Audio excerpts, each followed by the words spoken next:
All right. So confirm if you can hear me.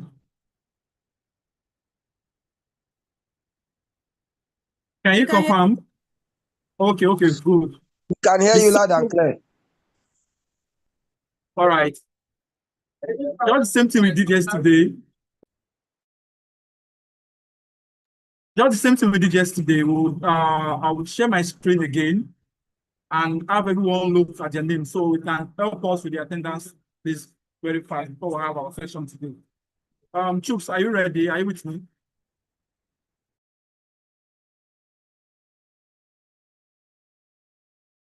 Yeah, just give me a minute, please.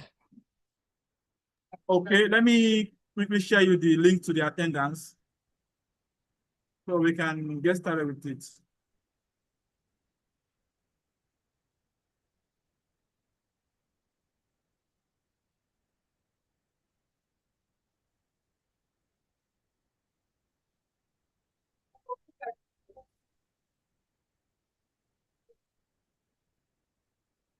All right, I'm about sharing my screen. So if you're here, just look at your name and be prepared to answer.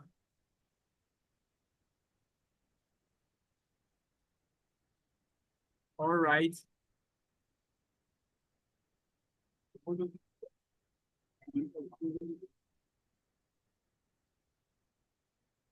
As usual, I'm going to start with team one. Let me make my screen a bit bigger.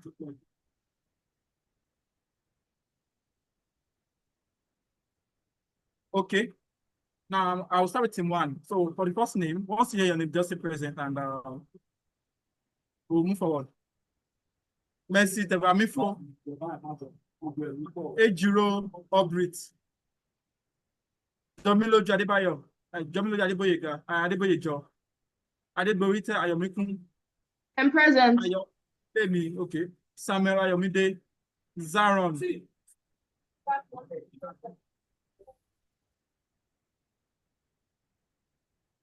Zaron. Benjamin. Onodolo Anthony. Adeniro Sodi. Afolayanji Oluwole. Akinde David. Present. Akinde David, right? Yeah. Alex M. Inuyu. Present. Alex Anna present. Alex.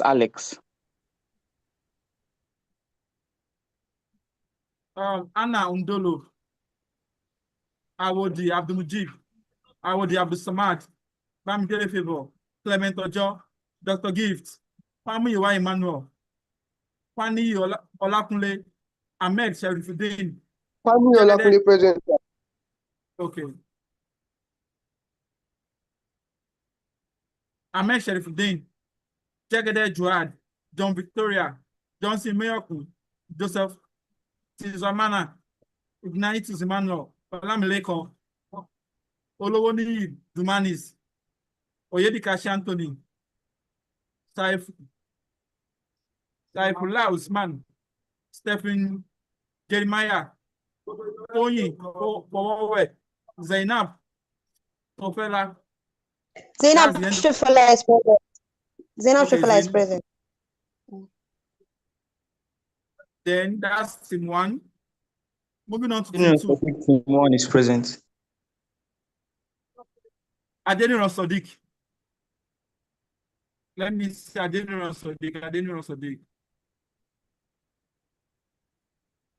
You just passed this, sir.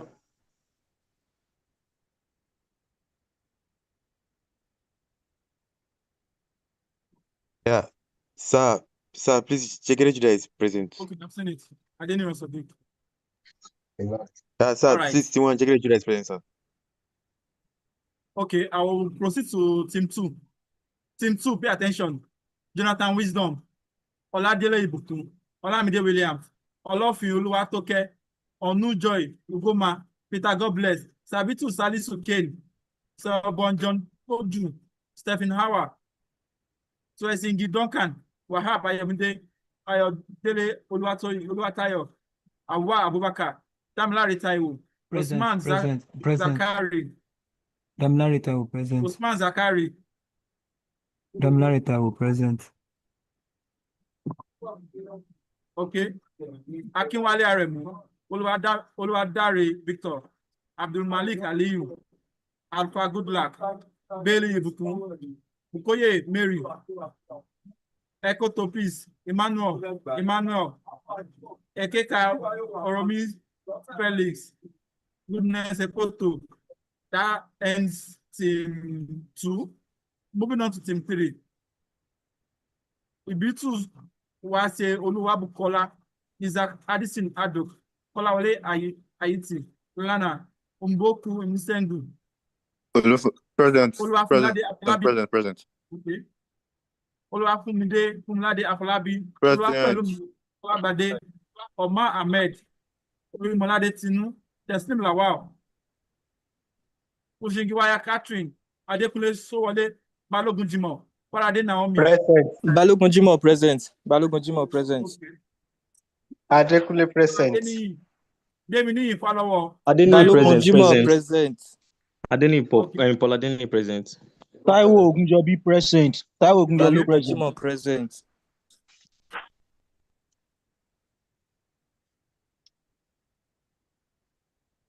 Taiwo Ogunjobi. Paul Adeni is present. Olafumade is present. Balogun Jimoh present. Who else is present in team 3 that I have not checked? Balogun Jimoh. Okay. One by one, please. Paul Adeni is present. Balogun Jimoh present. Ibami Fotola is present. Balogun Jimoh present. Olafumade present. You've not called Ibukun. Ibukun team 2. Olafumade is Ibukun present. Bailey, team 2. Sorry? Ibukun Bailey, team 2. She's present. It's her network. She's trying to unmute, but her network. All right, let me take note of the people that are present. Let me move forward. Team 4, Alade Gideon. Team 3, Caleb present, sir. Team 3, Caleb. What's that called, Caleb? Okay. Team 3, David Odola is present, present. sir. Team 3, David Who Odola. else? Team 3, August Ifewo present, sir. August Ifewo. What's that called, Caleb? David Odola is present. Team 3. Hello for Team 3, Ibami Fotola is David present. Odola, Team team 3. August Ifewo. Team 4, Sir, Team 3. Alade Gideon. Emego Kupo. Yanni Febo. Olaniwaju Osiga. Ayomide Jagede. Ayomide Jagede present. Ayomide Jagede is present. Ayomide Jagede is present. Andrew Milani, Melania. Apologies for the wrong pronunciation. Ayomide Adegoke, Amzat Abdulaziz, Brooklyn Swamp, Clinton, Idaosa, Enola Alex, Ramos, Ezinwere Dockers. Present, sir. Idowu Ayomide, Ezinwere Dockers present, sir. Okay. Jerosanti, Kehinde Emmanuel, Korede, Kolade, Max Vet, Meyawino. Okay, I'm going to skip this. Olakunleyin Adebusuyi, Oluwapelumi Jacob, Oluwaseun Amore, Onoseta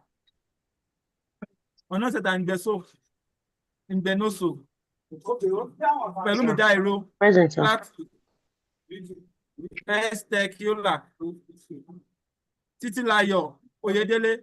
Is Temitayo present? You didn't hear your name, drop it on the chat. Moving on Sir, to Team 4, Ayomide Jagede is present. You didn't mark it, sir. Team 4.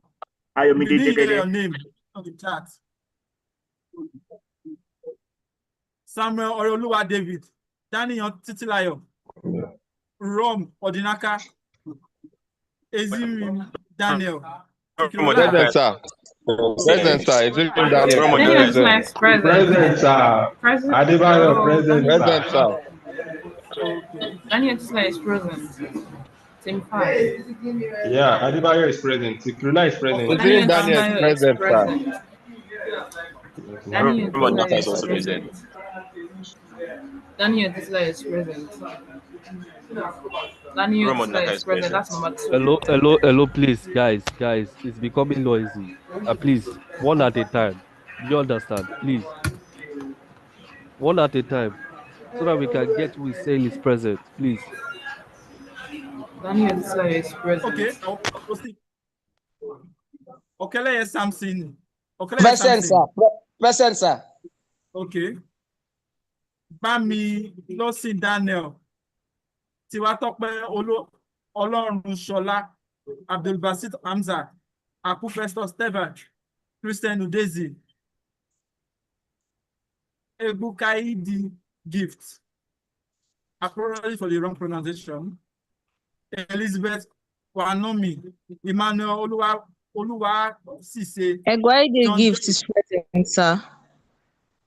Okay. Moses Ubuja. Naima Opeyemi Idris. Pelumi Ademo. Perfection Popular. Triumph Onabu. Tomisin. Pikayo. Olabisi. Oluwafemi.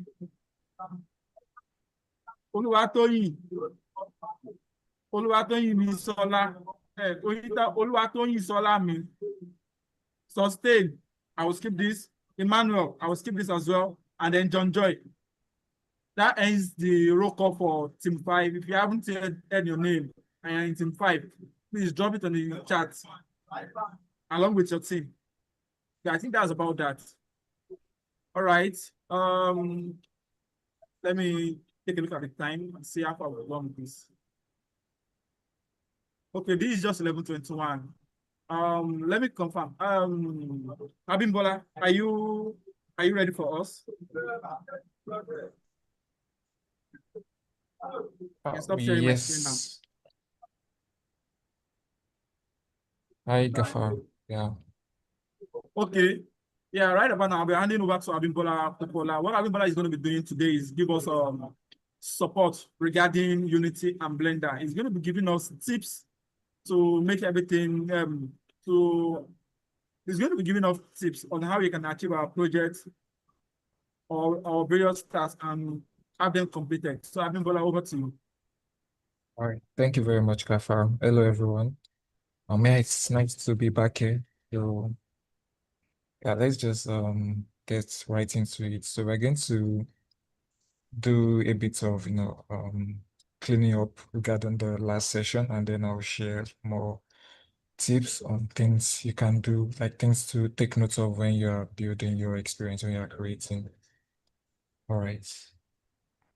I'll share my screen now.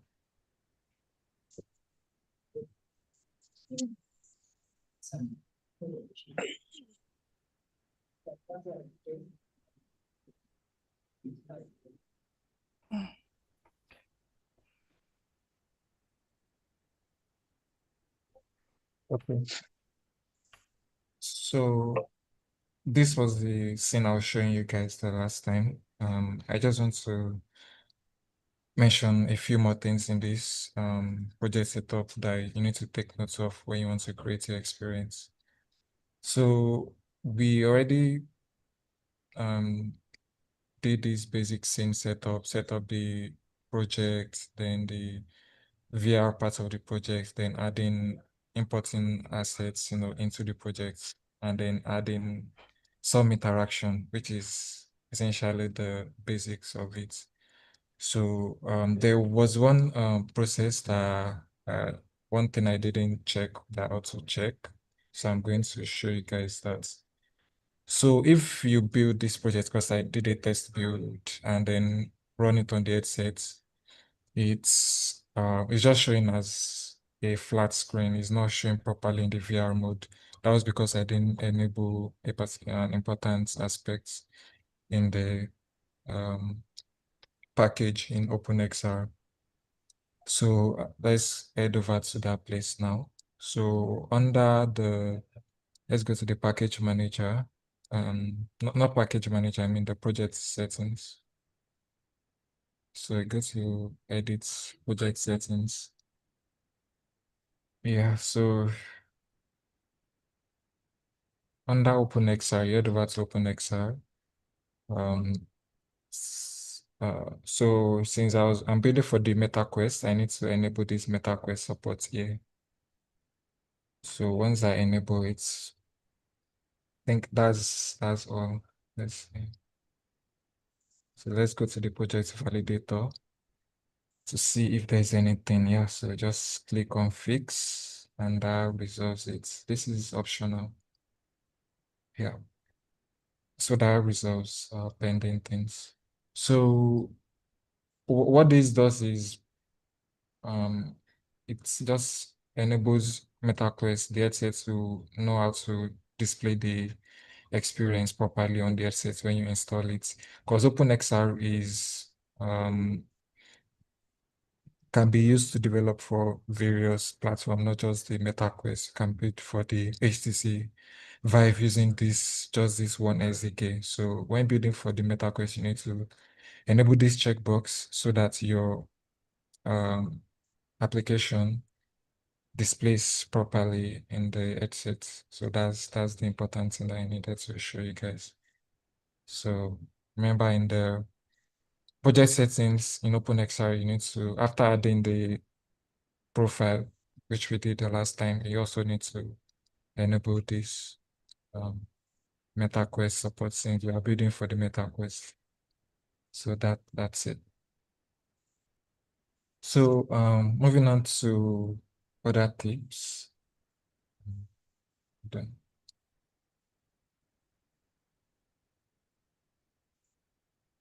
And also when building, another thing is ensure you don't leave your XR device simulator. If you're using the simulator, ensure you don't leave it in the scene. Either you delete it or you disable it before you build the scene, before you build your projects, so that it won't affect the experience. Because once you load the experience onto the headset, it will be using the XR origin rate to help the user move around. So you don't need the device simulator to be part of the experience when you're building. So that's an important thing to note.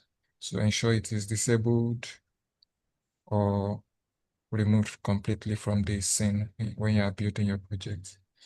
And yeah, so let's go into like the actual building process, like what, because we didn't get to do that. So to actually build a experience to the assets, and either just putting it on the headsets or publishing it somewhere for other people to download as well. So we're just going to go into the very basics of that. So we'll go to File, then Build Profiles. So if your Unity version is not Unity 6, maybe it's Unity 2022 or 2021, you would see, if you go to Files, you see Build Settings instead. So that's where you should click on. And it is slightly different from this, just slightly, just the arrangement of things and the inclusion of the profile. So, but there's no fundamental change in the process what you have to do. So in the last class, I told you guys to select the Android, to switch to the Android, because by default it's on Windows. And when you are creating your new project, you need to switch to Android. If you are building a standalone experience, that means an experience that is going to run on the headsets directly. You don't need to connect the headsets to the computer after building. If you can build for Windows, like that's an option. So when you're building for Windows, the major thing is you'll be able to build like a more intricate scene, more graphics intensive application. But for the sake of the hackathon, what you're doing is mostly lightweight, not a full-blown application. So, and I think it's also be better if it targets the Android for standalone, because that offers like the the more immersive and constraint-free experience in the sense that if you build for Windows, that means when you run the experience, when the person is trying it out, the headset has to be connected to the laptop either through the link cable or through the Wi-Fi, the ear-link connection. So if you're using the link cable, that would restrict the movements of the person a bit. Yeah, although the experience will be very fast, that's the advantage of Windows. It will be since you're using your computer basically, so depending on the kind of computer, but the processing power, the graphics processing will be greater than that of the headset itself. So you can have experiences that are more graphics intensive run on Windows. Only like maybe you are building a very realistic experience. So that is when like I would recommend you use Windows. But generally, you should just go for the Android so that everything is standalone. Yeah, and you might need to optimize a bit. We'll get into the optimization a bit, yeah. So that everything is running smoothly on the headset and your application is not too heavy. Yeah. So once you're in the build scene, so actually package your application. Oh, and since you're building for Android, that means you're going to have an APK as your resulting file. So, but if it's window, you're going to have an exe with a bunch of exe file with a bunch of other things as well. So I'm going to focus on Android. So you have an APK file after you complete this process, which you can install on the headset. So this Android build, it has its own some peculiar things that you need to be aware of. So once you switch to Android, another thing to take notes of is your scene list. So the scene list comprise what will be built into the APK. So we have our scene because I think we created a new scene called VR Lab. There was a default sample scene. We didn't use that. I was just using that to showcase some default things that were there. But like the scene that you created your projects in, you have to include it in this list. By default, if you click open scene list, it's just the sample scene that will be here. So let's assume like you have nothing here. So I just deleted the current one. A way to add your scene is can either open your scene, ensure your scene is open when you head over here, then you click add open scene. That will add the current scene and ensure it is checked. So that's one important thing to note. So another way is to go inside the scenes folder or like wherever you saved your scene in the project window right here at the bottom of the editor. So if I open the scene, so you can see my sample scene here and also the VR lab scene. So if I want to add the sample scene, for instance, I can just click and drag it here. So we have another scene. So right now, if I build the project, it's going to build both scenes. Yeah, even though currently we don't have any way of entering into the sample scene. So one thing to note when with the scene is the first scene that is here, the very first one, that is the one that you are going to, the experience is going to start with. So for the sake of the hackathon and just starting out developing, I think what you want to do can just be inside one scene, a single scene. You don't have to worry about managing multiple scenes in your project. So you have just one scene. So the reason why I say that is if, for instance, like the sample scene I did not remove the sample scene and I added my VR lab scene, and this is how it is. If I build, I'm only going to see the sample scene. And since in the sample scene, I didn't incorporate any means of, transitioning to another scene, I'm not going to have access to the lab scene, even though it's there. So the best thing to just is just remove the scenes that you are not using. So you can just click and delete, or you will remove this checkbox. So if you remove the checkbox, yeah, the scene won't be built. So, or you can just delete it by pressing delete on the keyboard. Or you can right click as well and remove selection. So that's another thing to note. So the scene list, that's what will be packaged into the experience, into the application. So ensure it is the correct scene that you want that is there. And it is the very first one.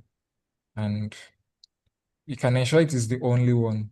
Because if you add the other scenes, if you don't need other scenes and the other scenes are some like heavy 3D models, it's going to build that and your application will be heavy. So it's just best to add only the scenes that you are using. So that's it. So then heading back to the Android.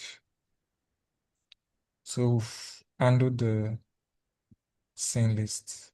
This profile is a new thing. The purpose is to set your build platform and also save your build settings. So maybe you have a custom way you want to build things, you can just save it under a profile. And that's like very good. So it's a new feature in Unity 6. But if you don't have that, that's also fine. Yeah. So once you've added your scene, I think the default setting is good. The default setting is good. So if you have your physical headsets connected, you can connect it to the computer, and you are going to, if you go to under this run device, and maybe click refresh, if you just connected your headsets and you open this, you are going to see the device. Let me connect an headset so you can see.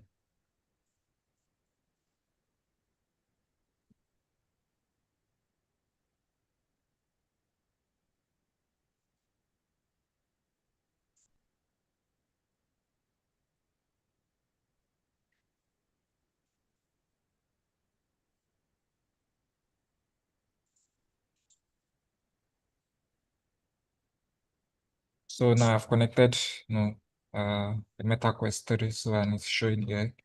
So I can just select it. So the reason why I'm selecting is because I want to build the project directly into the headset. So if you click, so there are two like major build options. There's the normal build and there's the build and run. So if I click on build and run, it is going to build the project into an APK file and then install it on the headset directly. That's for build and run. So it will run it on the headset, install it and run it on the headset directly. But if you select only build, it is only going to build the APK file for you. So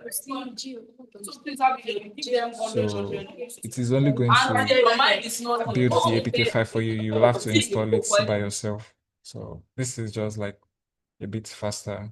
The build and run is just a bit faster. So if you build the APK file, then that's also fine, because you encounter situations like that. So you have the APK file, but maybe you want to go back to an existing APK file that you built. That's also fine. So what you are going to do in that case, if you have the APK file, is you are going to have to install it by yourself. And how do you do that? So the MetaQuest set is Android based, so you can install APK on it, but it's not as straightforward the way you would install on your Android phone if there is an Android phone. So you need to use sideload it into the headset, since your application is not on the MetaQuest store, which you can just use to download and install directly to your headsets. You have to like sideload it into the headsets. And how do you sideload it into the headsets? We have like yeah, about maybe different ways that you can do that. So I'm just going to touch on a simple way to do that. So Meta has an application that will help you install the APK file into your headsets. So it's called the MetaQuest Developer Hub. So let me see. So let me open it.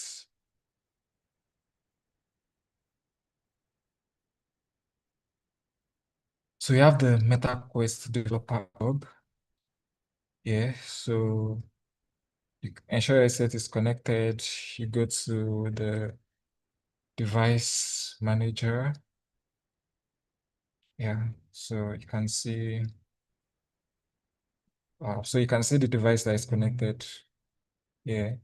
So to install an application, all you have to do is just click and drag the APK file here. So you can see this place that says drag and drop to install an app on this device. So you can easily do that.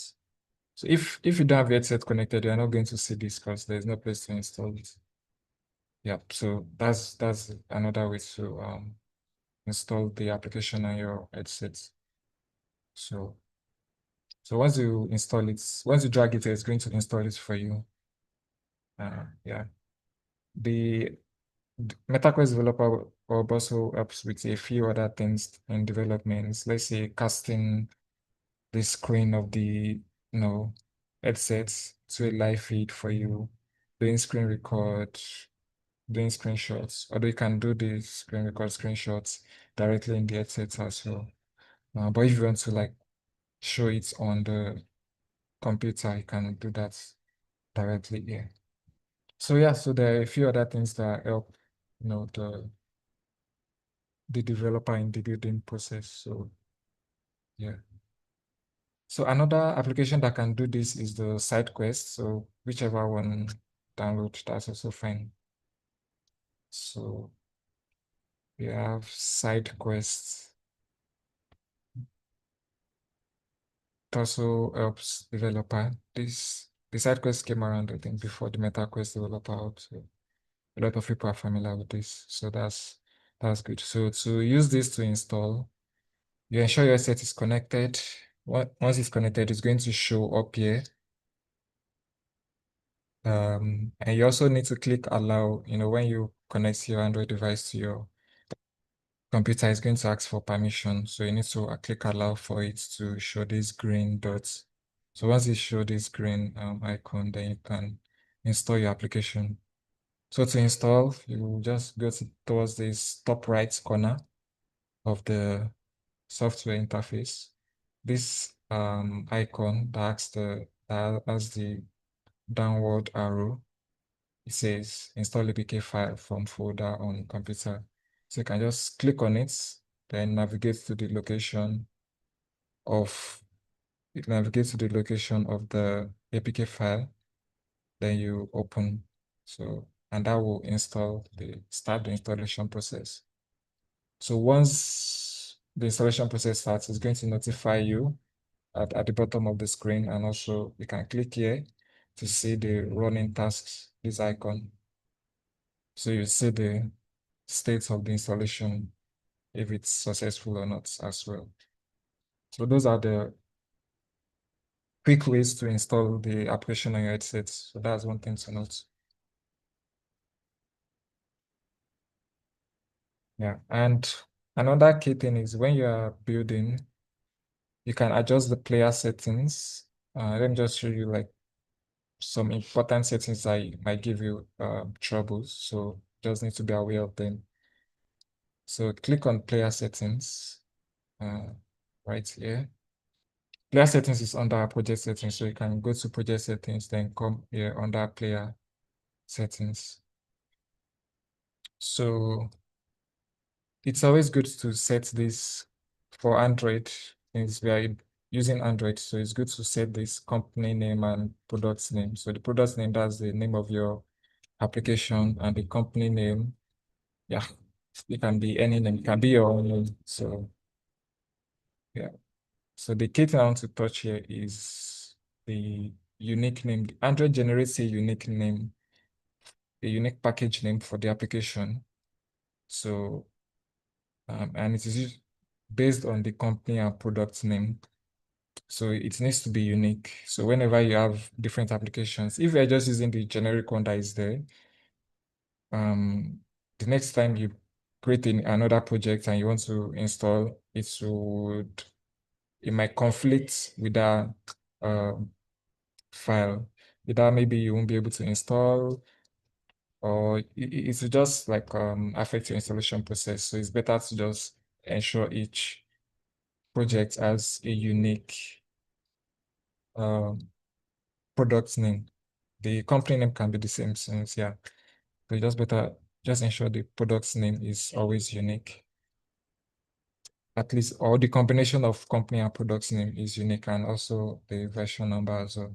So the combination of these two is unique for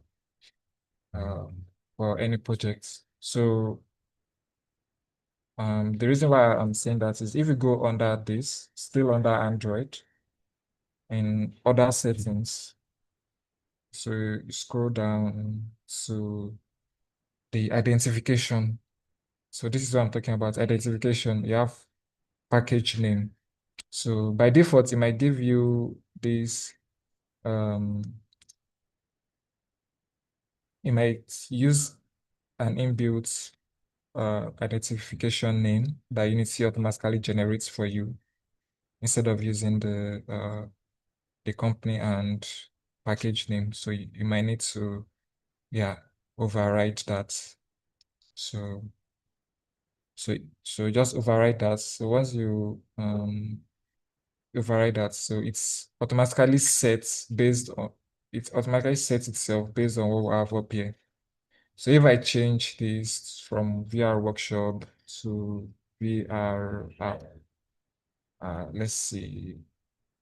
So okay, so you can see it has changed to VR app. So it automatically gets the package name from this place. So if you don't want it to be the same, you can set it by yourself to what you want it to be. So, and then it's going to use that as the unique identifier for your application. If it is the same as another application, it might conflict, yeah, with the installation process. So that'll give you trouble. So to avoid that, so it's better to always ensure that you set your unique product name, this uniquely for the projects you are building. So that's one thing you should take note of. And also, when you are building, it might ask you to choose to avoid conflict of inputs. I think by default, it's this active input handling set to both old and new inputs handling. So you have to just choose one. It's recommended to choose one, so you can just set it to the new one. Yeah, so that's it for this one, for the player settings. So let's go back to our build. So once you have all that set up, then you can build, and that everything should work well.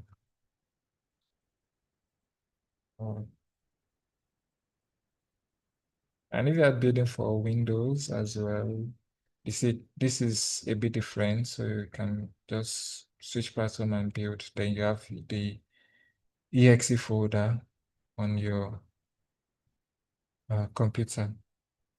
So when you're building, if you click on build, ensure it will take you to your project folder like this. So ensure you keep your project folder neat when you are building, so things are easier to manage. So I created the builds folder so that I can keep all my builds there. So I just created a build folder, and then I selected folder, and then I built my project. So, and then it gave me the APK.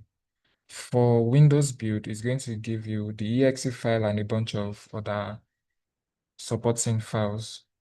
So what I usually do is I create another folder inside this for Windows build so that all those things can be kept there. Yeah, in case I want to do another build. Yeah, and I want to keep the existing one while doing that. So that's it. Yeah, so that's it regarding building and the potential challenges you might face when building. Okay, another tip to consider. Yeah, so we talked about adding interaction, but I don't think we went into the programming aspects. But I don't know if you guys already touched on that in other sessions. So let's see.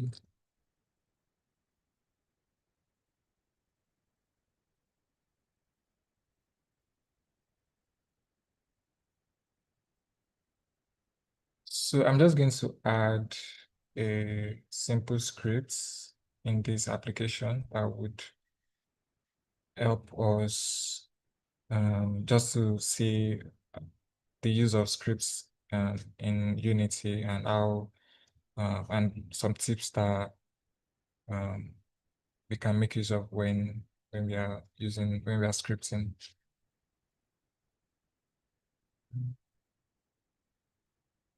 All right, so let's do this. Let's create a volume here. So again, I'm just going to create a volume, just a space. Let's see.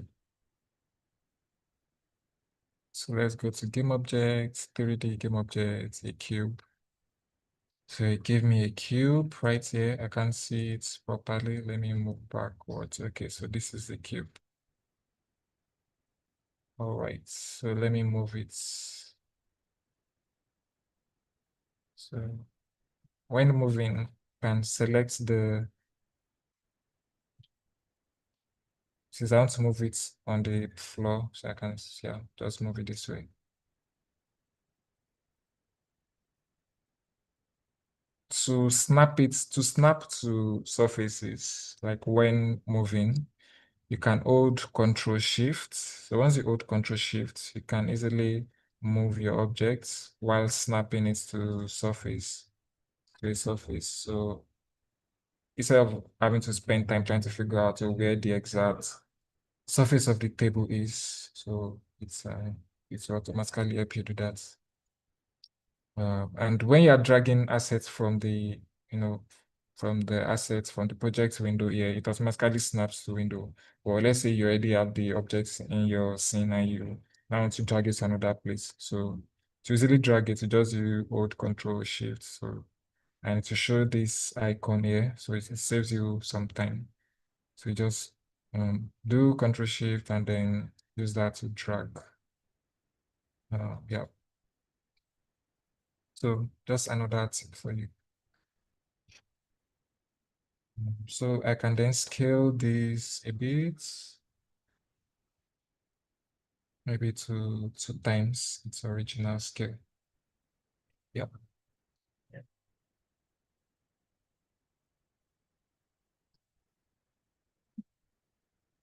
All right. So I want to make this transparent. I want to change the material and make it transparent, a bit transparent, yeah.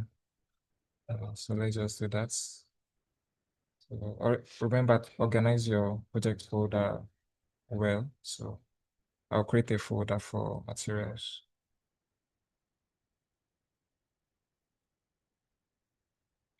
Then I'll create a new material. Create new material. Just call it volume material. So it just is the default material here. So let's just change the color to green, something green. Yep. And then apply it to these objects, to the volume itself. So you can just click and drag on it, that's fine. And then it applies the material. So if I click on the cube, and I go to mesh renderer components, and then to the materials, you can see the material is volume material, the one I just created. So can just, if you create another material, you can just click and drag it here directly. So that's it for that. So I want to make a bit transparent. So then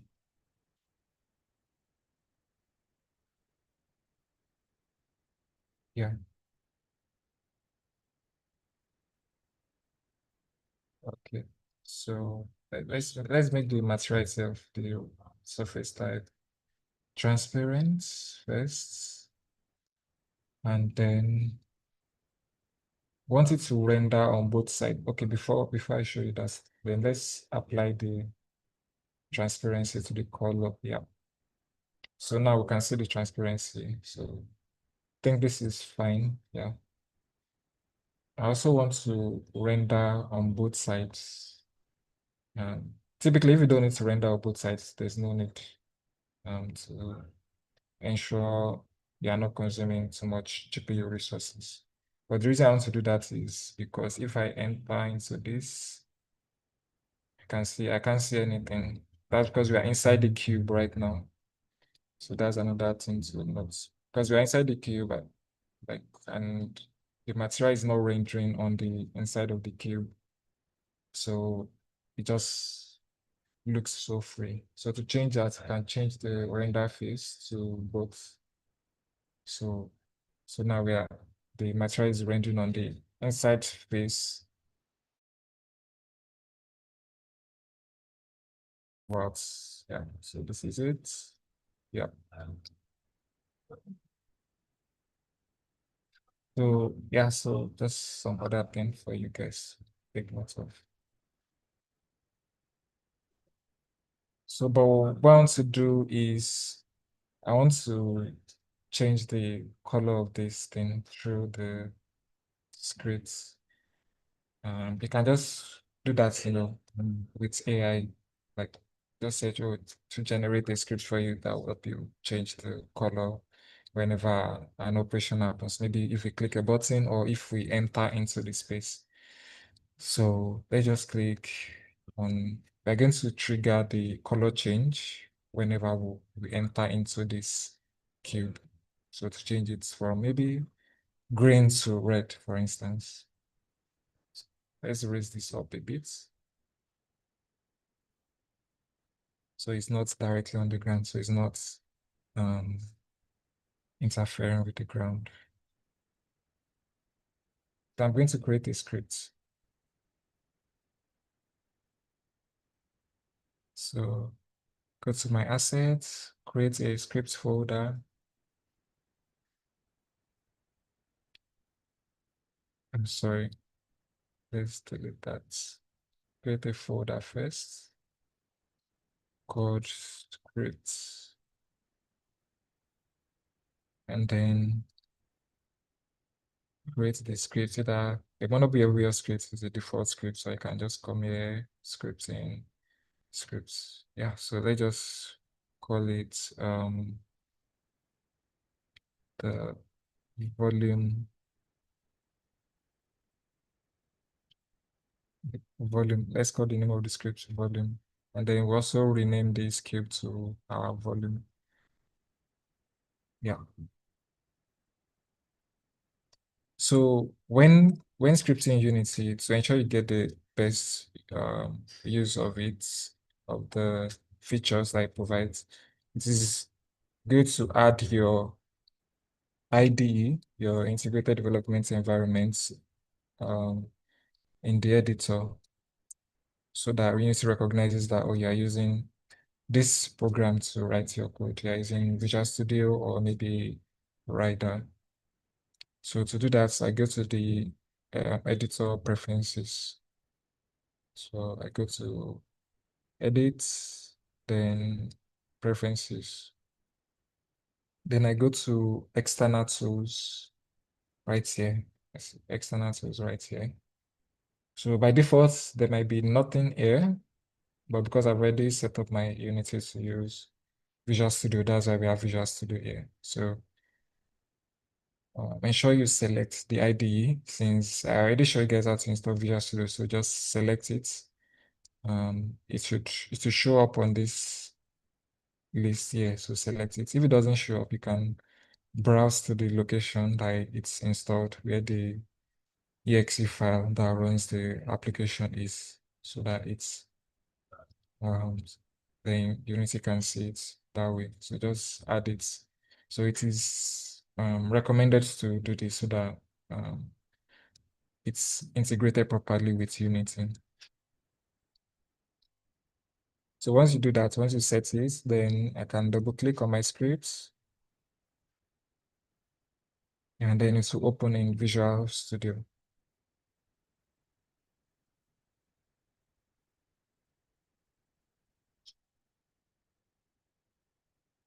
So yeah, we have the scripts. So the major thing that the script does is in Unity, we have these mono behavior scripts that has some default methods that we can leverage. By default, it shows us these starts and these updates. The starts method runs this, as you can see in the comments, say start is called once before the first execution of updates after the mono behavior is created. What that means is whenever I click play, let's go back to Unity. If I click play, that's when the game begins, the app begins. So if this script now, if it's in this scene, if it's inside the scene and I click start play, whatever is in the start will get executed first. That's what is going to run first. So that's what the starts method does. And then this is another method called update. So what the update method does is it is called once per frame.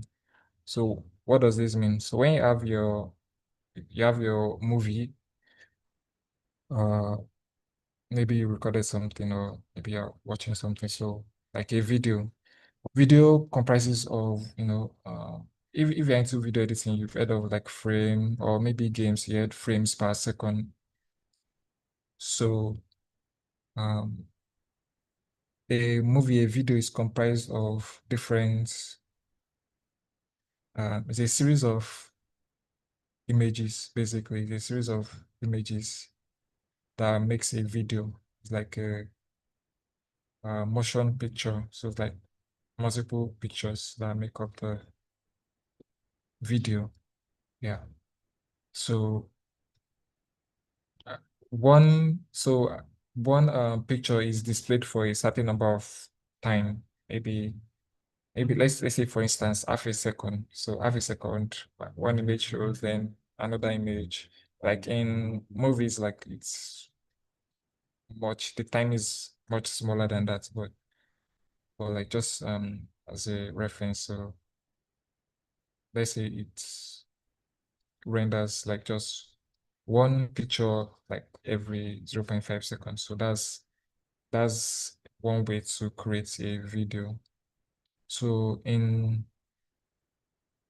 game engines, there's something called frame as well. So frame sort of represents that picture, that one picture that shows at a particular time. So let's say if you have a certain number of frames show every second. So in the example I gave, I said let's say the picture, you have one picture shows for 0.5 seconds, that's half a second, another picture shows, another 0.5 seconds. So we have two pictures in 1 second. So that can be called 2 frames in 1 second. So we saw 2 frames of the contents, in 1 second. So that's the frame rate. So that frames per second is called the frame rate of that video. So that's 2 frames per second. So obviously, if you are seeing a picture that is 1 frame per second, half one frame in half a second, it won't look like a smooth video, obviously. Yeah. So for videos, it has to be much smaller than that. So what I'm trying to say is this update method runs every frame. So typically the standard like frames per second, you add something like 30 frames per second, 60 frames per second. So to ensure like a good visual experience. So when Unity runs, it executes some things every frames, or it shows you some things, then it shows you another thing in the next frame, it shows another thing in the next frame. So which gives that illusion of of vision of the video. So this updates method is called every frame. So if you want something to happen that fast, so you need to put it inside the updates method. So I'm just giving you this background so you understand better, so that when you use to maybe some AI tools to generate code and you are seeing them inside this, you are not like lost. You're able to make sense of what is happening, to some extent. So the updates, anything you put here, let's say you are printing something to the screen, it is going to keep doing that, every frame. So if it is something that is running at 60 frames per second, like in 1 second, you're going to see that message 60 times. So does a lot, quite powerful. So what we want to do is going back to, so that's a summary of this, what these two things does. There are other ones that are not written here by default, but there are other ones that do other different things. So just to quickly continue what we are doing. So what we want to do is just change this the color of this volume whenever we enter into it. So to do that, we can basically use AI to generate your code, or I'm going to like just show you things you need to be aware of when using AI to generate your code. There's also another method called on trigger enter. So that's like one of the inbuilt methods that comes with mono behavior in Unity. So what that does is it does something whenever something enters into the game objects that we are considering. So if we are using on trigger enter for this, that means whenever something enters it, it is going to trigger whatever we put inside the method.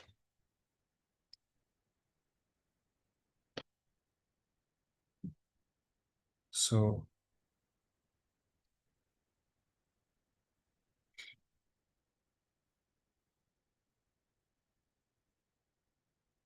on trigger enter, there's on trigger enter 2D. That's if you are building a 2D project, but this is a 3D. So use on trigger enter. So it's an inbuilt method as well. So once you use it in this case, so that's a parameter which is the collider. I think we've touched a bit on collider. That's what gives the objects some solid form so that it doesn't pass through another object. So yeah.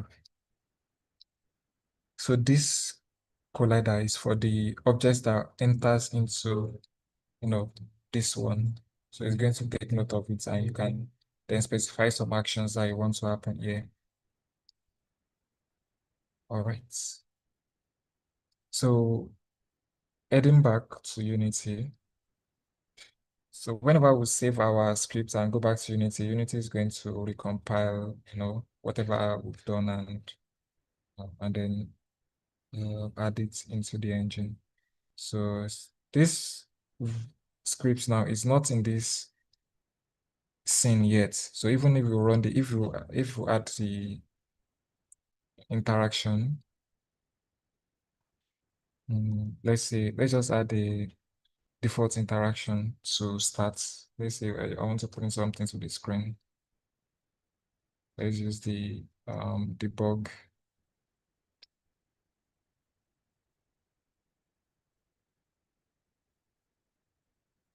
So let's say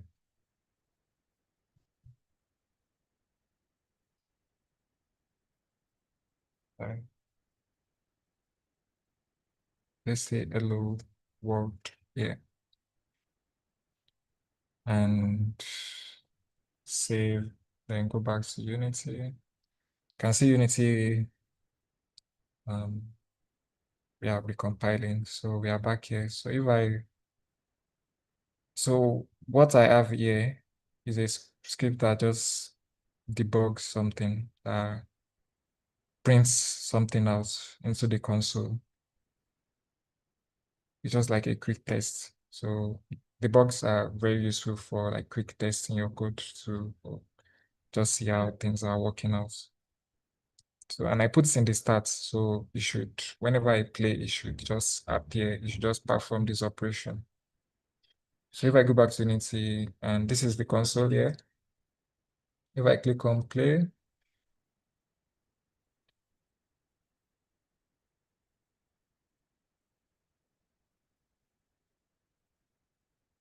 okay, sorry, the game is playing in the maximized mode. Let's change that. So we can change that here by going to game, then very focused.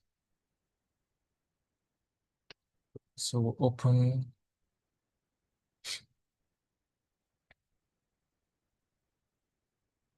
So you can see this is the console, shows some warning which we can ignore, but we don't see the hello world here. We don't see what we're trying to debug. That's because we've not added these scripts into this scene. So to do that, I'm going to attach it to the volume game object, since that is what we want to have that property. So the script has to be attached to the corresponding game objects. So I can just drag it here or here while the object is selected. So if I just add it here, for instance, so it's going to add the script, it's going to add the script as a component. So you can see it here, volume scripts. So you can see volume scripts on the right here, right here. So it has added it as a component. So there's volume. So if I play again,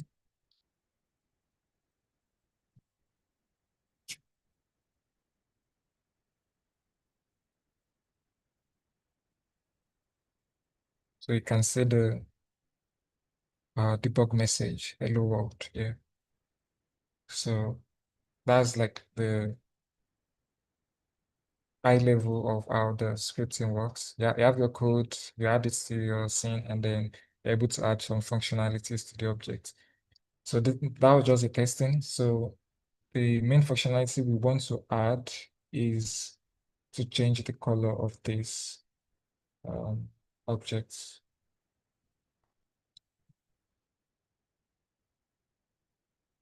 So to change the color of the object, so that means we need to access this property here. This one, the mesh renderer, the materials. No, the color is in the materials, and the material is under the mesh render of the object. So we need to access that property somehow. So yeah, let's just break it down. So I'm going to go back into my scripts here.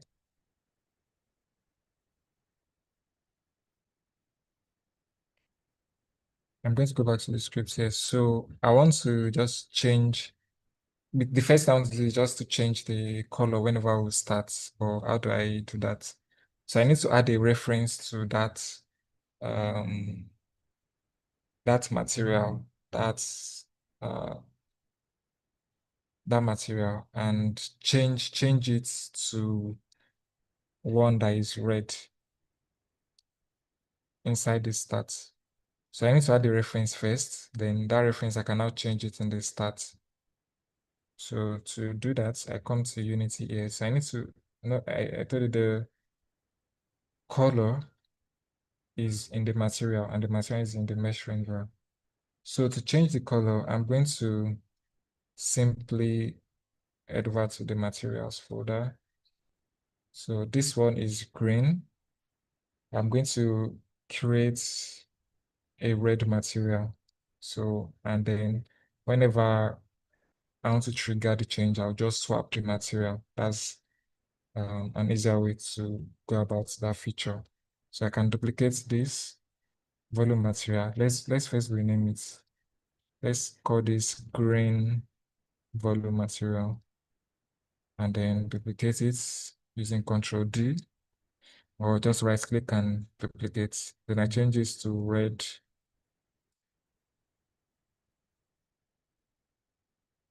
volume material. So, and then I need to change the actual color here. So if I click here and then click on red, then yeah, so ensure it's red. So still with the same transparency setting. The surface type is transparent and the render face is both. So because I duplicated it, retained those properties, because that's how I want it to be. Okay.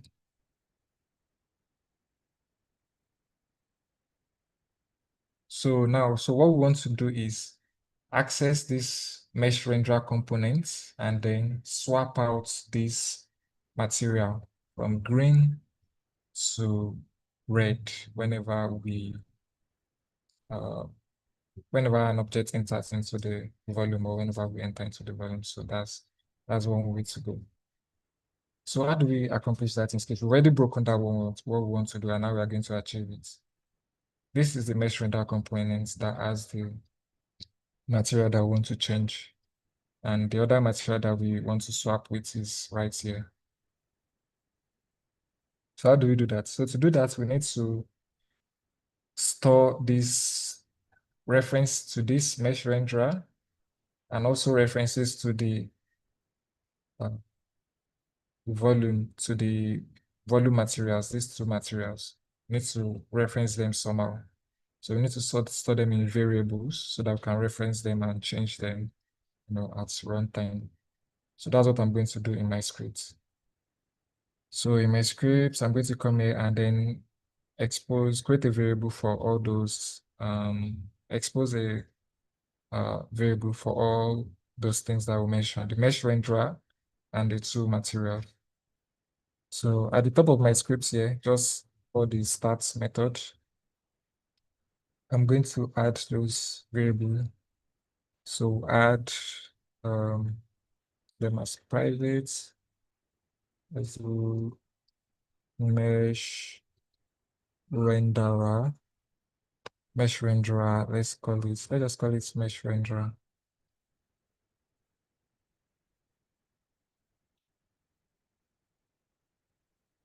So that's one way to go.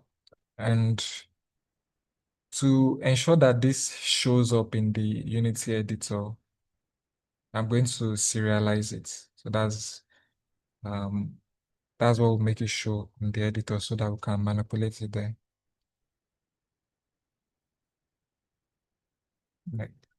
So I just serialize.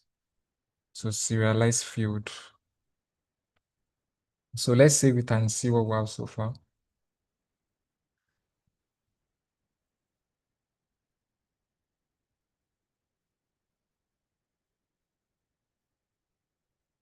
All right. So if you ensure the volume is selected, and then we'll come to the volume script, you can see that it has exposed this place for us, this mesh renderer. So then we can add our mesh renderer there and just drag it. Can either drag from here and drag it here so it will note it,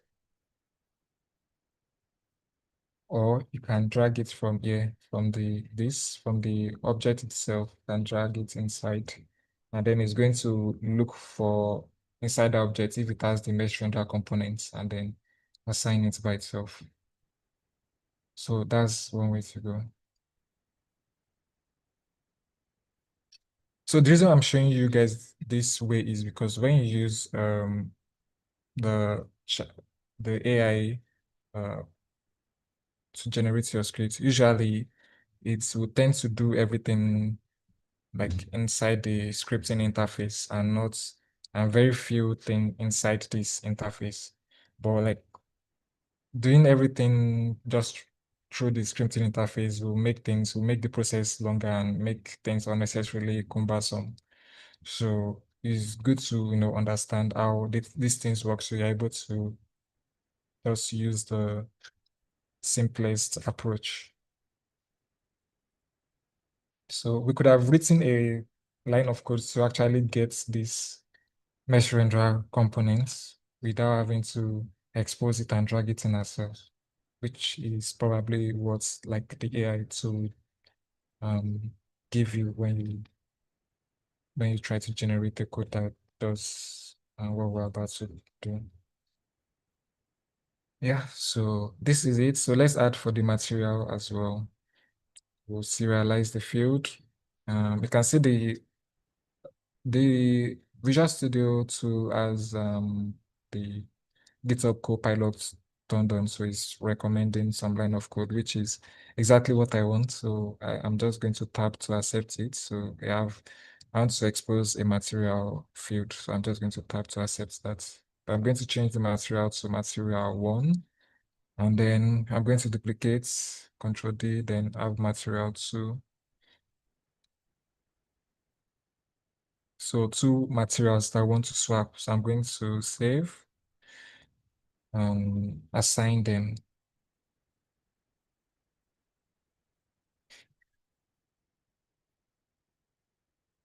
So I'm going to assign, you can see they are here now. So I'm going to assign the first one, and I'm going to assign the second one. So now we can now use these materials in our script. So on start, the first thing, so let's just go to another line. The first thing I want to do is whenever I will start, just to test things out, whenever I want to start the experience, I will change the color. Right now it is green. I'll change it to red. So to access that, I'm going to have to access that property in the mesh renderer like we talked about earlier. So I'm going to come to mesh renderer.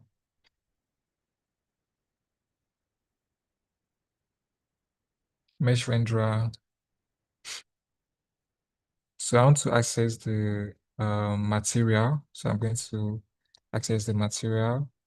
The autocomplete is suggesting what I want to do already, but I'm just going to walk you through it so you understand. So there's the material, then I want to change the material. I want to assign another material. I want to set it to another material. I want to set it to material 2. So that's what I'm going to put right there.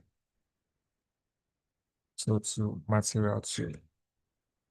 So whenever we play in the editor, it should automatically change the color to the second material.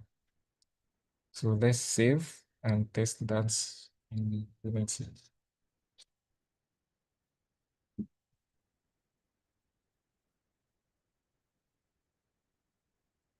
So if we click play now, well, it's green. Now let's turn on this simulator. So just so we'll see what it's like.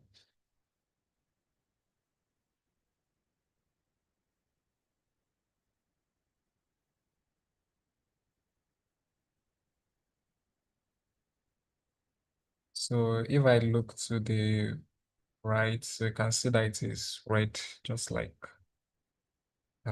we want it. So that's the very simple way to do things. So you can ask so there are two ways you can either ask the AI that, oh, how do you change the color of a game object? Then it gives you something, or you can ask it to generate the code for you. I think it's generate the code for you either way, like visually. So so if we ask something like that, ensure you go through the code that is being generated, and then you will actually see what you need from that code. Because in our case here, now you know how to expose materials into the editor. So that's like a very important thing to know how to do, so that you're able to change things quickly. The next thing is like breaking down what you want to do into steps. We knew that we wanted to change the color of this. So how do we do that? No, we already know that we assigned the color through the material, and the material is under the mesh render of the object. So we know that, that means one thing we can do is have another material that is actually the color we want to change it to, then swap them. So having the breakdown will let you know how exactly your code will flow, how you want to write the code that will do the operation. So always like break down what you want to do into like just stages like that. So that you're able to implement it simply. You're able to basically implement it step by step. Yeah. So the next thing, so we are still not done yet. We want to actually change the color whenever we enter, not on start. It is whenever we enter, I want to change it to red, and whenever we come outside, then we change it back to green. So I want to just show you this, just so you know just so you know, you don't think the coding aspect, the scripting aspect is a complicated thing. It is like very simple once you like just have the fundamental knowledge of the building blocks. So on trigger enter, so it is called whenever any objects, any other game objects enter inside our current game objects. So when we are using the on-trigger enter, the object needs to have a collider, like for it to work. So we'll go back to Unity. This is the volume. We can see that it has a collider. Now, there's one thing we need to set on the collider. We need to ensure that it works for trigger, because it won't just work directly like that. In the properties here, in the real property, you can see edit collider. You will click on it, you will see this some dots that you can use to edit the actual collider. So by default, the box collider fits the cube perfectly the same size, but sometimes you might want to change the actual size of this, so you can adjust it. So you can move it, so that means the actual collider starts from this point, but that's not what we want in our case. We want it to be the full one. The next property is trigger. So its trigger would make the collider work as a trigger instead of as like as collision. So that's the property we want. So we want to set it as trigger. So I've enabled it. So right now this this collider is no longer a collision type. Like if you put something on top of it, that thing is not going to stay at the top, it's going to fall through because it's now acting just as a trigger. So that's an important thing to do. So we can now come back here and say, oh, on trigger enter, that is when we want to change the material. So I'll just cut this here and put it here. So on trigger enter, that's when we want to change the material. And then there's another method called, you can check the Unity documentation for the mono behavior. You can check online to actually see what the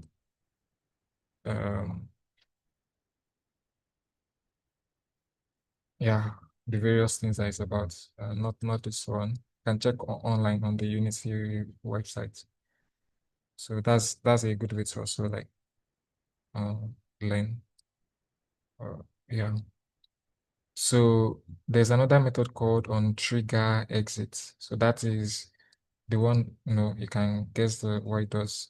It is the one that is called whenever an object leaves the, inside of the collider of the current object.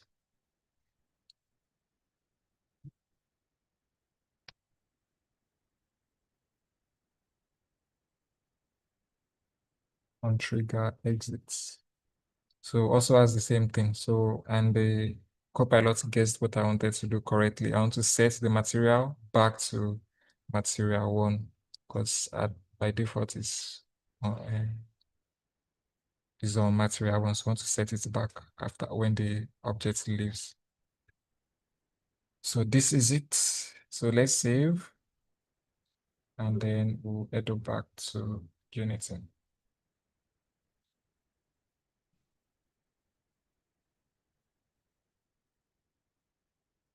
All right. So if we play this now,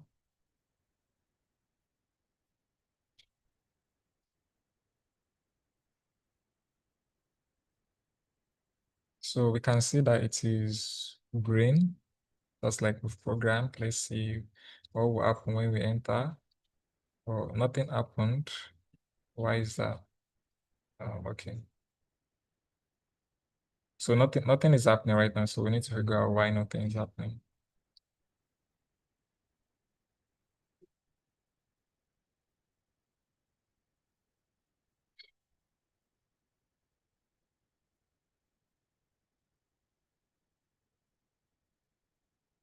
All right, so on trigger enter and on trigger exit are set correctly. On trigger enter is set to material 2, which has been set properly here.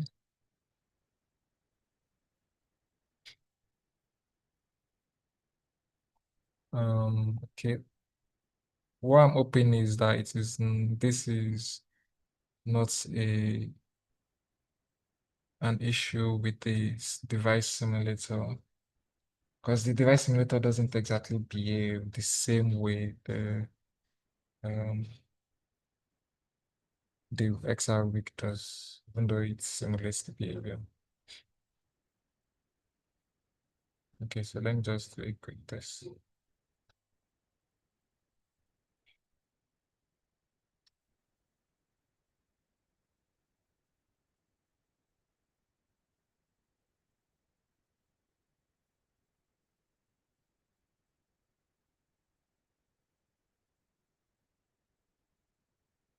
Okay.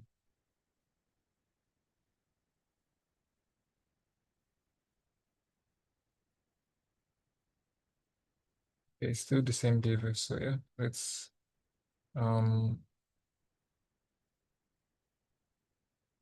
it's a good thing we tested it in the start and we ensure that the basic functionality works. So right now is the on trigger enter that we actually need to resolve to see if there's anything wrong there. So let's first comment this part out.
Let me just test this with the asset itself.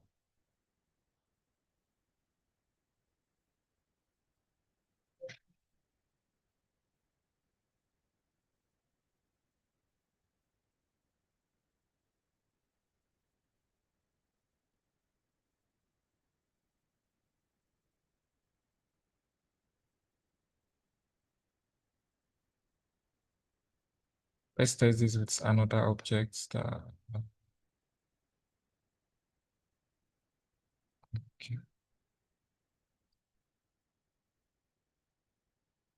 okay. Also add the debug statements here to see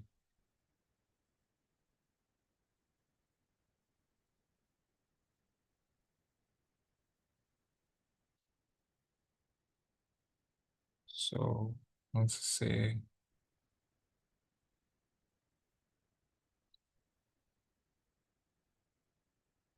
enter.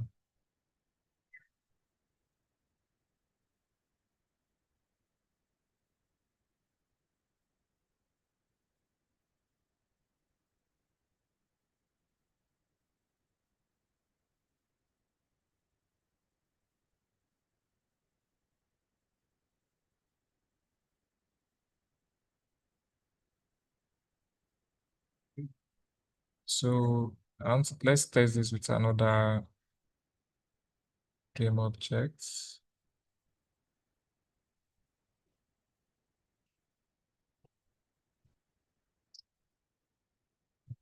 Let's see if it's going to detect this one.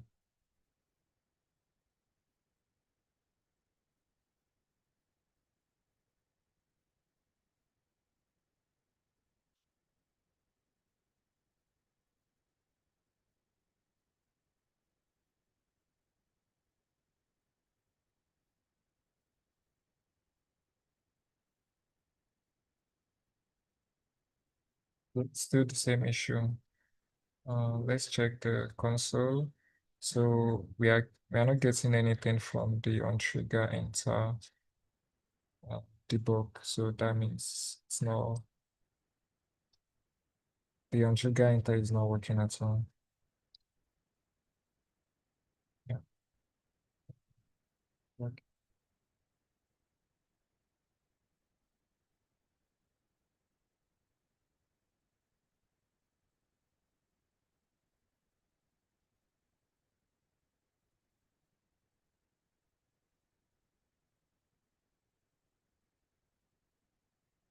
Yeah.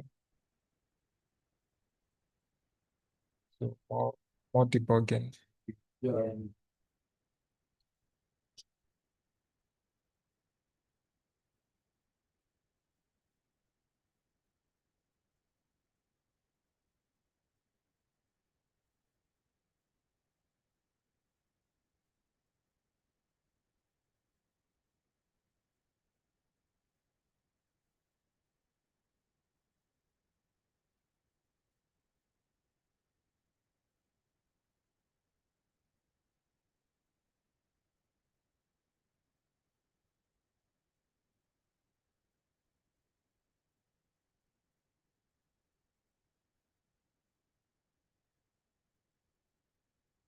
Just check if things.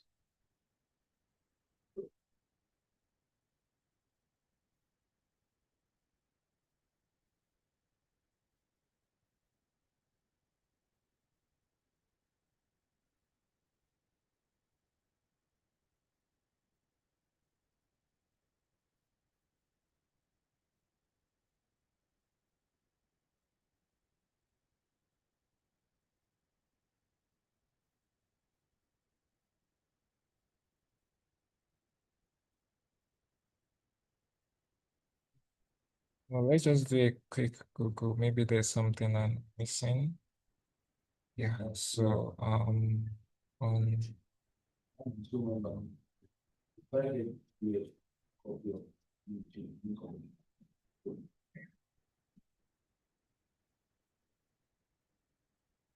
yeah, that's working in Unity. So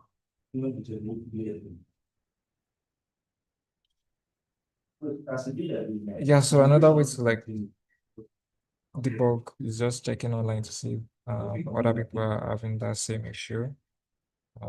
Yeah, I'm just quickly check. I'm probably missing something. Let's see what this person is.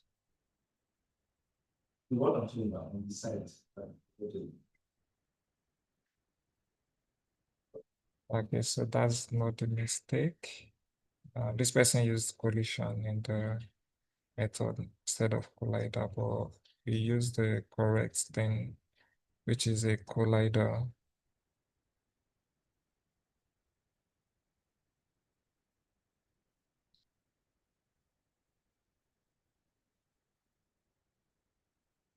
So that's not the issue here.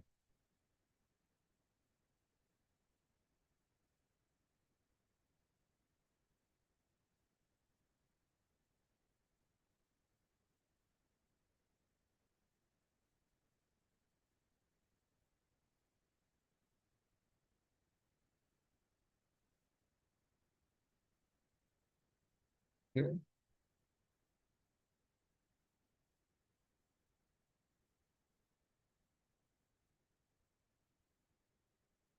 Okay, so it seems like we need to add the rigid body components as well. Let's try that. Yeah, just string. Let's see. Let's add.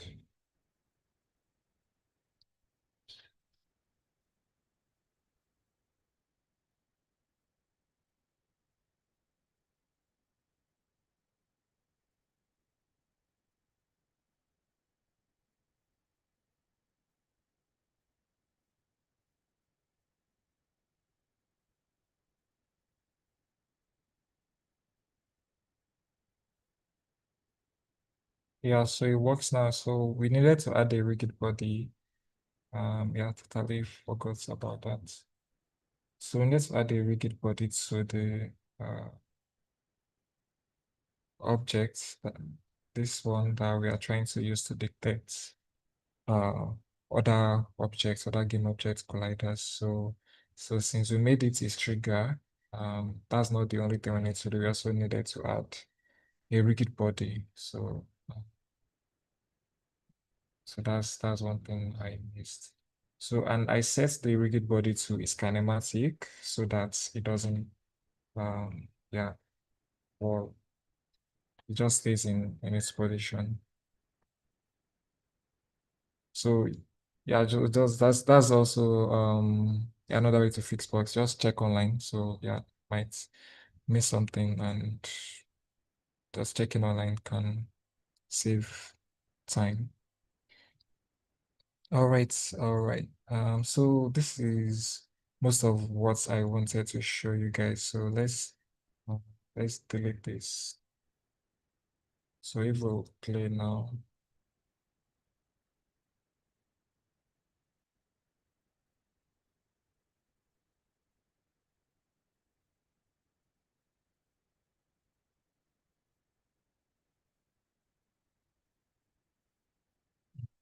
Okay, so if this is still not, it's not detecting for these controllers.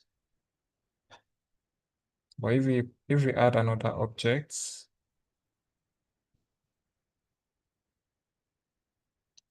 let's say we'll add another object.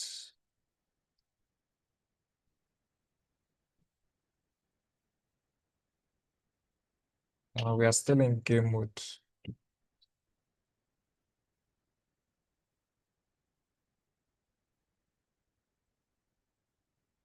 So once if we add another object, turns to red. So I don't know why the controller in the using the simulator isn't working for that. Let's see, does it?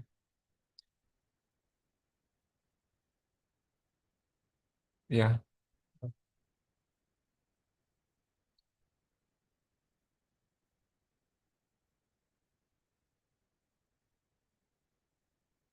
So it should change back as well. So let me just quickly do a test on the headset to see if the behavior is the same.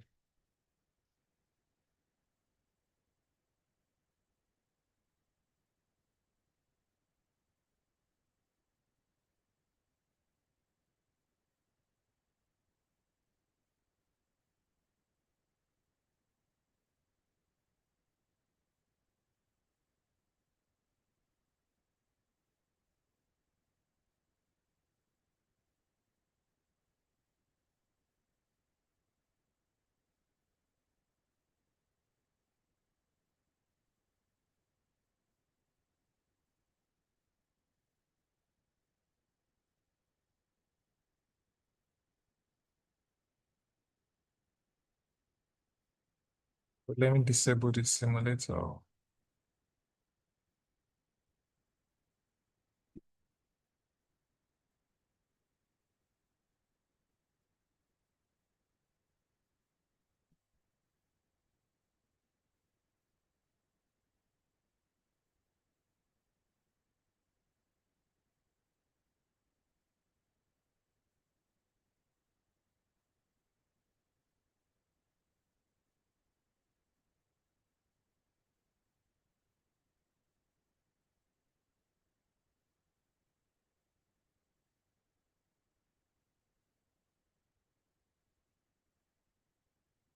Yeah, so it works with the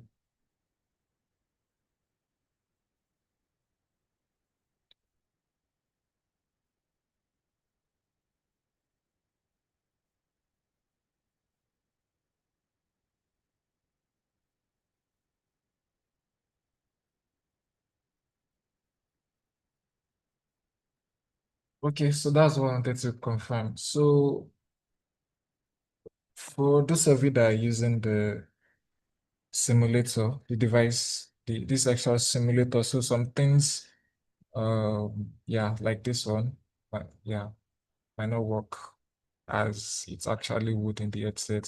So you could see that the controllers were not able to trigger this. Yeah, when we're using the XR device simulator. So it's not like it won't give you 100% the same behavior as when you are not using it. Than when you are using the headset directly. So that's just one thing to be aware of. Let's try it again and see this time around. So yeah, you can see it's not changing anything, even though it's inside the volume. But that's just one thing to note, yeah. So for those that are using the simulator. All right, so I covered what I wanted to cover in the scripting. So just can see what we added isn't much. So it's just about understanding how things flow. So usually the scripting you're going to be doing are going to be in this form or notes, exposing things to the editor, just changing some properties of some things. You can always just check what you want to change, maybe the name in the editor, like at least here we could see the mesh range, right? We could see these are all components here. This transform is a component. I mentioned it in the last class. I don't know if you guys remember. So all these are all components, and the inspector shows all the components that are attached to the game objects. So all these are like individual components. Yeah. So the box collider is a component, the rigid body is another component, the scripts, is a component in this case. I can add other components. So all the components have their own properties. So based on what you want to do, sometimes you might see an hint of it in the editor here, and then they can now think of a way to adjust that in code. So because there is a limit to like the manipulation you can do in the editor alone. There are some properties you can change in the editor without having to go into the script, but to add like most interactions, you have to go into the scripting a bit. All right, then. So just to round up a little bit about optimizing your 3D models when you are building, because 3D models can be heavy. So I'm going to just quickly show you some things you need to put into consideration when you are with your 3D models. So let's start with the models that is already in this scene. So the models, there are two things I will show you how to optimize. The model itself, that's the poly counts, the number of those models are made of polygons, triangle or quads. In game engine, that doesn't matter. So whatever they are made of, optimizing their size is very important. The higher the number of polygon um, your 3D model has, the heavier your scene will be. So aside the polygon, the texture also has its own usage, its own system utilization. So if it's very heavy, if you're using 4K textures, for instance, that would be heavy on your scene. So you need to find the right balance between the quality and the visual fidelity. If a 1K texture, if you are not able to like tell like the difference when you put on the VR set, like if it doesn't if the difference isn't much, if it doesn't impact your experience, yeah, in a significant way, you can just use the one that has the least size that is less heavy, that is less tasking on the system. So that's one thing to note. So let's go to the texture. So I'll go to the 3D model. I'll go to the let's even go to the props. That's the beakers and the scenes. Remember the beaker when we imported them, they had their textures. We brought their textures inside, which for this beaker it's inside the .fbm folder. So this is the one texture that it's had. So in Unity, you can do a bit of asset and the compression of the texture. So for example, if the texture is in 4K, you can maybe see if 8K looks great as well, then you can use that. So yeah, so that's why it's good to extract everything that you are using about your asset, extract it so that you can manipulate them later. So if I select this texture right here, you can see in my inspector, there's this part here that gives me some option. There's the default. Like the default is like the maximum size. So if the texture exists this, this quality, this size, Unity is going to override it. So if depending on the setting you want to use. So for Android, I want to override the setting. For let's say for what I want to do, 1K is enough for this particular texture. This setting is for this particular texture. So let's say for this texture, oh, maybe the beaker is quite small, like that a 1K texture, this 1024 or 512 will be enough. Then there's no need to actually go beyond that. So let's see. So you can see the current size here. The texture is actually 512 by 512, which is low. And you can see it's like 154.7 kilobytes. Like this is quite good for like what we want to do. It looks nice. Like we've seen it in VR before and it looks nice. But just as a testing example, let's say you want to bring it down to 256 and just do select 256 here. And then we click apply. So if we click apply, it's going to see it has dropped the size from close to 160 to around 40 kilobytes, you can see. So when this is building, it's going to build this 256, not the 512 that it actually was. The 2046 was saying what it means is if the texture exceed that 2K, that's the default setting. If it exists 2K, it automatically compress it down back to 2K, somewhere around 2K. So that's just an example of how to compress the texture in Unity. So to optimize your scene so it's not laggy and your build is not so heavy. So and ensure you only keep things in your scene that you need. If you have objects in your scene, with let's say I brought in another 3D model and later I decided that I'm not using it, ensure you delete it from your scene, because if you don't delete it, Unity is going to build it. It's going to build it with all the assets and just going to make your model like it's going to add to the size of your experience of the app. So that's another thing to note. So so I'm talking about this scene that we have. So anything that is there will always be built. But if it's in the assets, not necessarily, it's only if it's being used by the scene that it should be built. So that's something to take note of.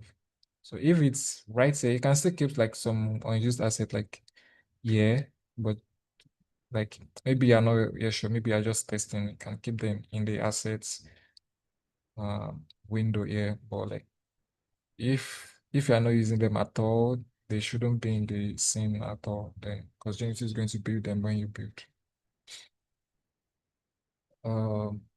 Yes, so that's it for the texture. Then for the model, the mesh itself, the 3D model, like the 3D assets. So I'll just quickly show you a process in Blender that just reduce the size if it's too big. So let's go back to our file. So the last. This was one of the items that I showed you guys the last time. Okay, for some reason this is not showing properly. But anyways, this is the mesh. If I go to edit mode in Blender, this is the mesh.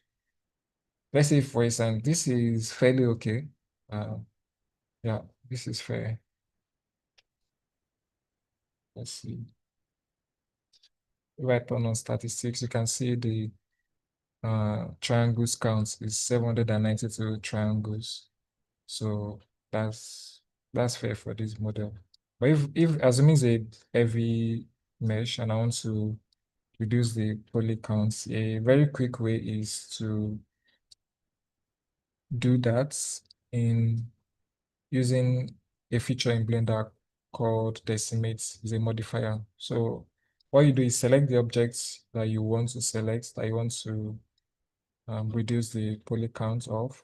Then over here on this panel, you click on the modifiers, this panel icon, and then you add modifier. You can search for it, or you can just navigate to where it is. So it's a decimate modifier, is under generate, go to generate, decimate. So just observe the number. So you can see the triangle is 792. That's for this object. This other one is for is adding the number of triangles of or everything in this scene is 4,000. That's including all the other ones. But for the selected one, 792. So if I just drop this ratio maybe to 0.7, sorry, to 0.7, you can see the number has dropped to 554. So and the models still look almost the same, but it has reduced the number of triangles. If I increase it to like maybe decrease it to 0.3, can start to notice some jaggedness, when you compare to this one, you can notice some jaggedness. So just for every meshes, just decrease it to a size that is okay and that's it still looks okay. Like the size that is not too heavy, the poly count is low. Just find the right balance between the poly count and the visual appeal of the product. So you can apply the modifier by just clicking here and click apply. So once you apply, then it will just permanently apply that to your objects. But you don't necessarily need to apply it here. You can apply it when you're exporting so that it is not permanently applied. So when you click file, exports, FBX, so there's an option, there should be an option that says apply modifiers. Let's say geometry. Under geometry, you can see apply modifiers. It's turned on by default. So it's going to apply it for you only on when you're exporting. So you don't need to apply again. You don't necessarily need to apply it so that, let's say you want to take it into export and take it into the engine and see how it looks before deciding on the ratio that works for you. So that's it, guys. So we're able to cover yeah, we're able to cover much on building things tips you need to take into consideration for the building, your project, for scripting, and also for optimizing your models. So that's it for today, guys. Thank you very much. Gafar, back to you.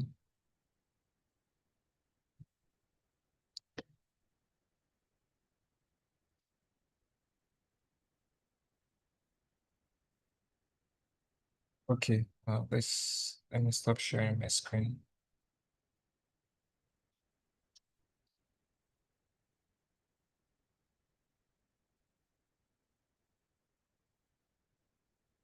All right, guys. So I think I'll just wrap up instead here since Kappa isn't here.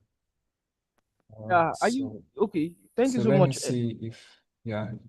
Yeah, are you done? Do you have question? Yeah, I'm done. Yeah, I'm Okay, done. okay. Let's just answer some of their questions. So Okay.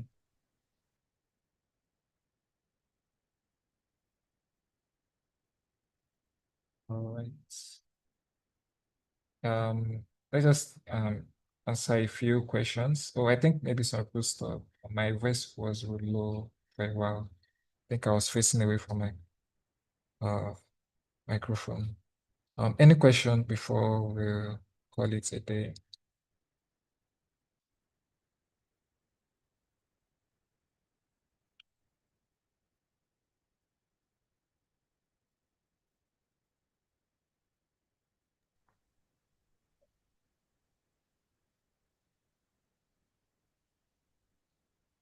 so the Unity developers and the Blender artists, is there any questions?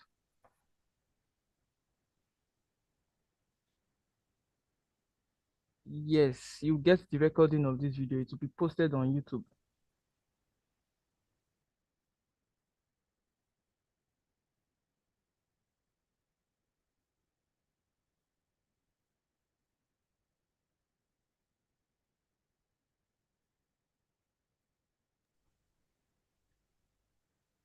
Yeah, you're welcome. So, is there other questions? Thank you so much, Abimbola. Like, I really enjoyed this section you had with them. At least for those people that are just new into Blender and Unity, at least they gain a lot. Even like how to like publish their work on Windows and Android platform. It's make it easier for us. Yeah, it's a pleasure. Yeah, you're welcome. So let's just take some questions. Any other questions, guys?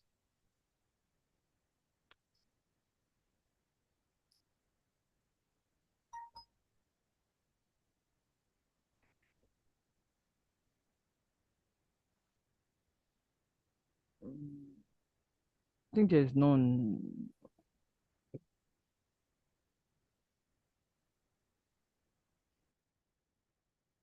All right, I guess we can wrap up then if there's no questions. Since everyone will have access to the video so they can rewatch if they missed anything. Okay, yeah. So the access to the video will be uploaded on YouTube. So and concerning the tax we gave each team, I think the deadline to submit that is on Thursday. So I think each team should at least speed up their work so that before Thursday they will submit them. So thank you so much, Amibola, for this section. We're indeed grateful for this. We had a nice time. At least we learned a lot from you today. Thank you so much. All right, yeah, it's a pleasure Yeah. being here. Happy Yeah. that you guys learned a Thank you so lot. much. Yeah. Okay. Yeah. I think there's a question, but I think it's for Gafa. Yeah. Said Mr. Gafa, skip a few persons' names on the roll call this morning in team 3. Okay. Can you just list the name on the comments section on the chat? David, can you just list the name? Okay. Uh, um,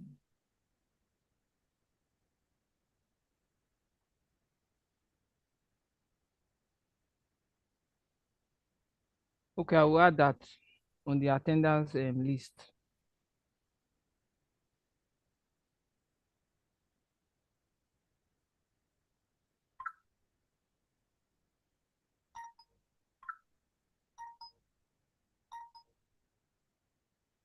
So that's all for today.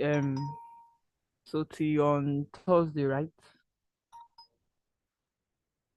Yeah, I think there's another mentorship session then. Yes. Yeah, there's another mentorship section. Let me confirm.